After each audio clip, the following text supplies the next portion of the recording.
This is an explantation of a light adjustable lens about 6 months after implantation.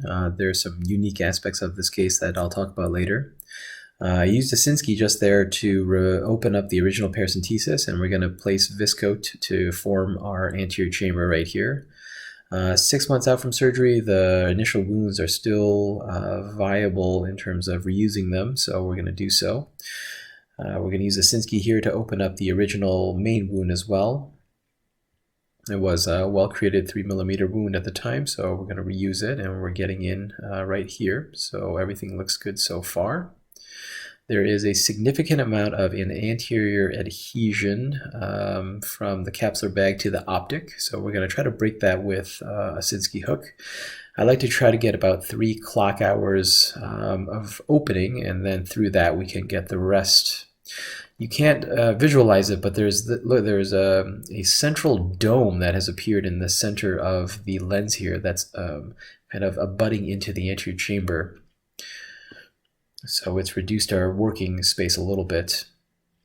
Now we're going in with our first vial of viscoat, and we're just going to go between the anterior capsule edge and the optic, and we're just going to inject generously so that we can expand the bag out, break any adhesions that have formed in the past 6 months under as gentle of circumstances as possible.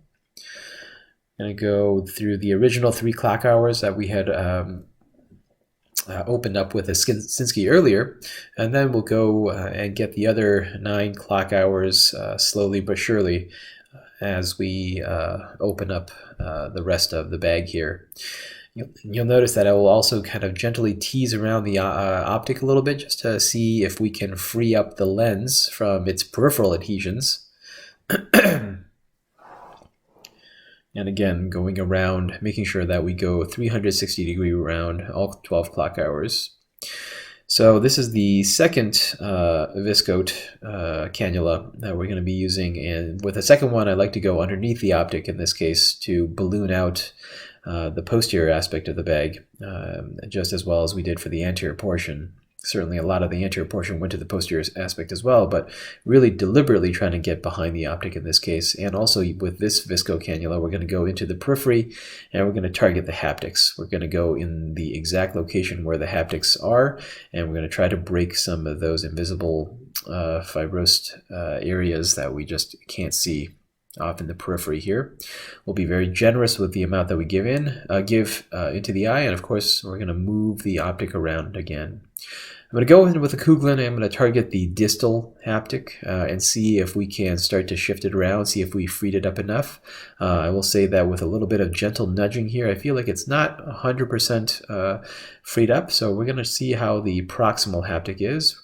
In this case, I'm actually going to try to shift the entire lens, move the optic downwards to see if I can see as the edge of the haptic. And in this frame coming up, you'll notice that you can see the tip of the proximal haptic come into view for just a split second here, right there. And that tells us that certainly that proximal haptic is perfectly freed. So at least we can comfortably take the proximal haptic and the proximal half of the optic out of the bag and into the anterior chamber so that we can start working on it. Again, gently teasing here and there, there's no rush.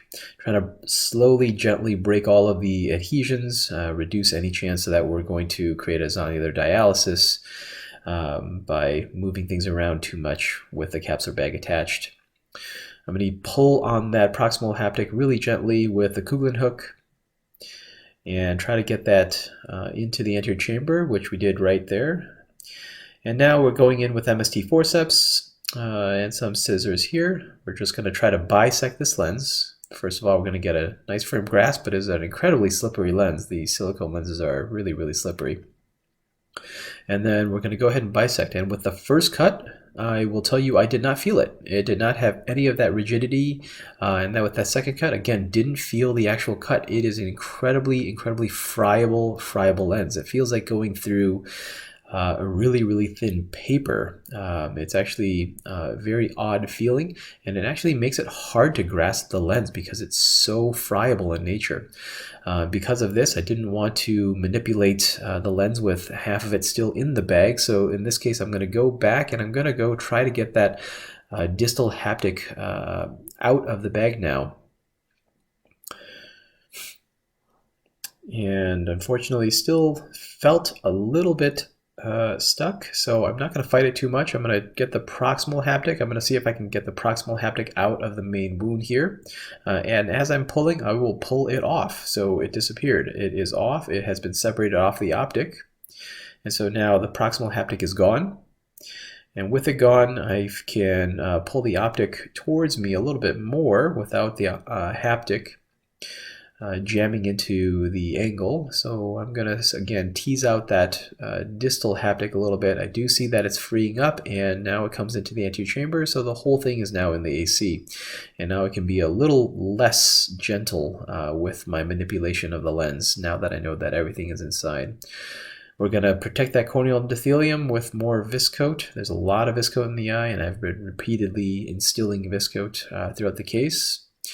I'm not going to try to get to the original bisection clock hour, simply because to do that I would need to rotate counterclockwise, and I'm going to scrape a lot of the angle with that sharp haptic.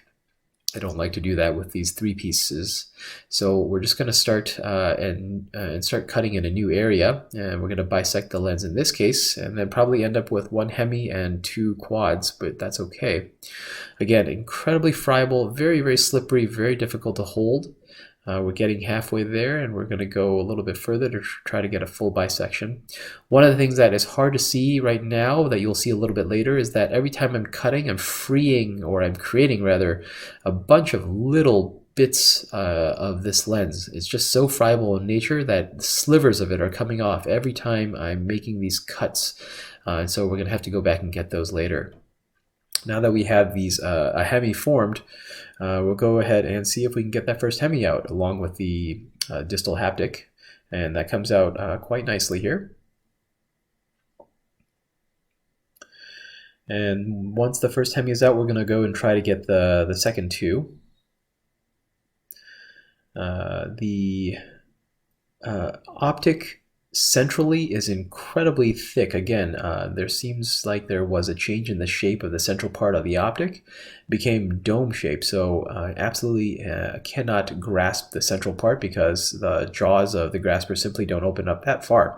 So you really have to get the edge of the optic here as far to the edge as possible.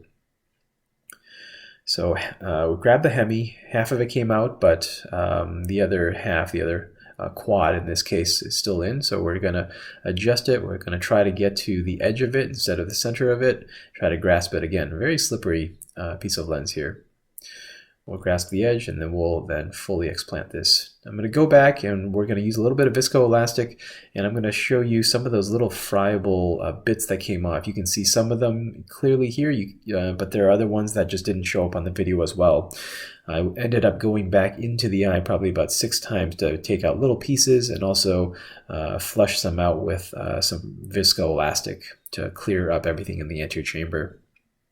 But again, incredibly slippery, incredibly friable lens, 6 months out from surgery. Going to go in and do a really thorough removal of the Viscoat. Again, Viscoat that we use about 2.5 vials in this case, just to make sure we protected the bag and the endothelium. And we're just going to get that out. Otherwise, it gets a little bit troublesome to remove once the new lens is in. And then we're going to place an MX60E single piece acrylic into the bag at the end instead of another light adjustable lens. In this case, we had this case, interestingly, this gentleman had a light adjustable implanted about 6 months ago rather. Unfortunately, never came back, was lost to follow-up, did not have any of the light adjustment treatments, nor did he have any of the lock-in treatments. And came in about 6 months after implantation saying that the vision was blurry, and on examination, patient had about a 3 to 3.5 diopter myopic shift, and had a lot of calcifications on the optic, and also, in addition to that, had reduced best corrected visual acuity down to about 2080 from the initial 2020, 2025 level. So again, 6 months out, didn't get any treatments from the light delivery device, rather had basically self-treated with ambient UV radiation from the sun, because he never wore the glasses, never wore the protective shades, never came back for any of the treatments or the lock-ins. So self-treated, calcified, large myopic shift, best corrected visual acuity down. And so we brought him back 6 months out and explanted the lens. Very, very friable lens, and also very, very slippery lens. So not the easiest lens to explant, but thankfully unremarkable case, an uncomplicated case. Thank you very much for your attention, and thank you very much for watching this video.